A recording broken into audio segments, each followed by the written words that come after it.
And here at McHale Center, Arizona beats UC Davis 70-68. Head coach Sean Miller's joined us here courtside. Congratulations. Great way to close out the non-conference part of the regular season, Coach, with a win and a hard-fought win, too.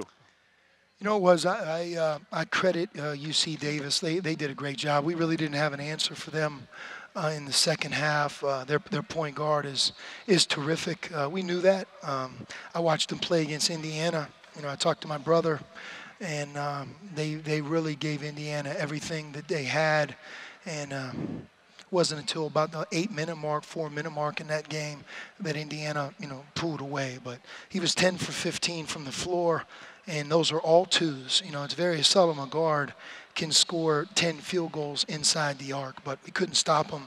And he had 7 rebounds, only 1 turnover, and he was sensational. He's the player of the year in the conference, and it really felt that way tonight. But Jim Les, he does an amazing job in terms of his offense, moving the ball. They're also a very good defensive team, and I know their record doesn't show it, but my hunch is that as we get after the new year and they get into conference play, they'll be one of the better teams in their league, and they'll be a tough out for sure. On our end, we didn't play well, and we don't play really connected together, hard playing. We're vulnerable, and we were vulnerable tonight. I credit Justin Coleman. What a great shot. What a timely shot. It'll be a shot we remember, because when we don't play well or get outplayed and you can still win over the long course of the season, that's really, really important. We could have been talking about the same things with a hard-fought loss. So I'm really excited that we won, and credit Justin with the shot. And our guys need a much-needed break right now. Chase Jeter had another good ball game, 16 points, 5 rebounds in the ball game. 6 for 7 from the floor, but only 1 shot in the second half. Was it more their defense than anything else? Well, he was in foul trouble, so, I think in and out of the game, and never could quite get into a rhythm. They mixed in a zone. They didn't play a lot of zone, but when they did, there were times we became more of a driving team. But we got out of sorts. Part of us is we had such a hard time defending them that we went small and kind of played to win. But on offense, you don't really have your true group in.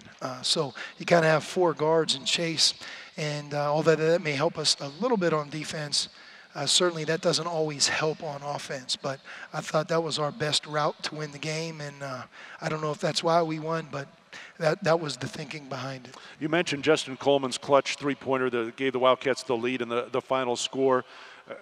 Is this the type of game that you can look back and say, a one-possession ball game down the stretch, had to find a way to win it that can pay off down the road, just in terms of going through this experience? I think so. And we've been in some tough games where it's bounced the other way. The Alabama game was certainly one that we could have won. But I think the biggest point is this. We don't overwhelm anybody at the jump ball and throughout the game where we have a margin for error, meaning we can win in spite of this. We can win in spite of that. The 2 things that we really can control is our collective attitude and the effort level that we play with. A lot of times that effort level is felt on the defensive end. Tonight we had it for part of the game, but we have to have it for the entire game. You look at the half, they were 0 for 2 from 3 in the first half, and it was a reason that we were up 11. If we would have made more free throws in the first half, we could have been up maybe 13, 14, 15 points. In the second half, all of a sudden, they came alive from 3, 4 for 9, and you couple that with how good Shorts is, now you're playing with fire. All right. Your team has played a rugged schedule in non-conference play, set at 9-4, some well-deserved time off now, and I know every coach would like to have more time to get ready for the conference season, but avoided major injuries, etc. Do you expect this group to come back on December 27th focused and ready to tackle that 18-game schedule? I hope so.